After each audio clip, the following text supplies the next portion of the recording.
আসসালামু আলাইকুম, সবাই কেমন আছেন? আশা করি ভালো আছেন, আমিও ভালো আছি। তবে একটু ঠান্ডা লেগেছে, তাই গলার ভয়েসটা একটু অন্যরকম লাগছে। আজকে পুরো ছাদটা একটু অন্যরকম, গাছগুলো সব ছড়িয়ে ছিটিয়ে আছে।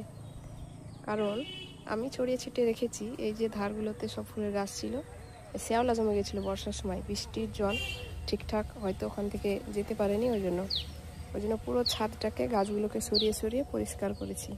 তো আজকে রোদও হয়েছিল, শুকিয়ে গেছে, গাছগুলোকে আবার সাইজ করতে হবে। তো দেখেন সবাই, অনেকগুলোই গাছ আছে, তার মধ্যে বিড়ালগুলো এসে হাজির, আমি আসলে ওরাও আসবে।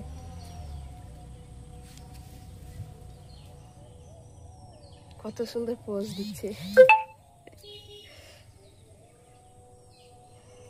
এই যে আমার জবা গাছ,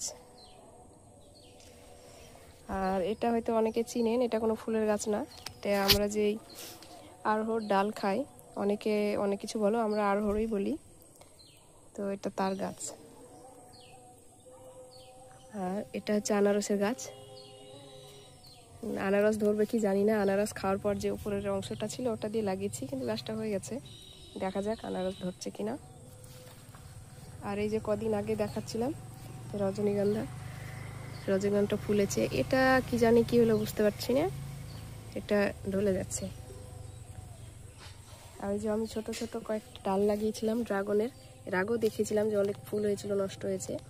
তো 3টা হয়েছিল, 3টের মধ্যে দেখছি একটা হয়তো থাকবে, এটা আর এইটা মনে হয় থাকবে না, গোড়াটা কেমন হলুদ হলুদ হয়ে আছে।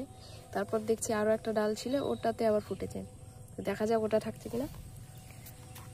আর এইখানে একটা লাগিয়েছিলাম, এইখানেও দেখছি এই যে লাল লাল হয়ে বের হচ্ছে, হয়তো হবে, তো দেখা যাক কি হয়। তো এই হলো আমার ছাদ, আর আমার ছাদ বাগানের এই যে সব গাছ। এটা হচ্ছে অপরাজিতা, নীল রঙের, আরও 2টা রঙের আছে, একটা সাদা আর একটা উজালা কালার টাইপের। এই তো করবী গাছেরও ফুল ফুটেছে আজকে, দেখতে খুব সুন্দরই লাগছে। এই গাছটা তুলবো করে তোলা হয়নি, অনেক বড় হয়ে গেছে, তো আর তুললাম না, থাক ফুলটা হয়ে যাক, তারপর তুলবো। তো আজকে এই পর্যন্ত, সবাই ভালো থাকবেন।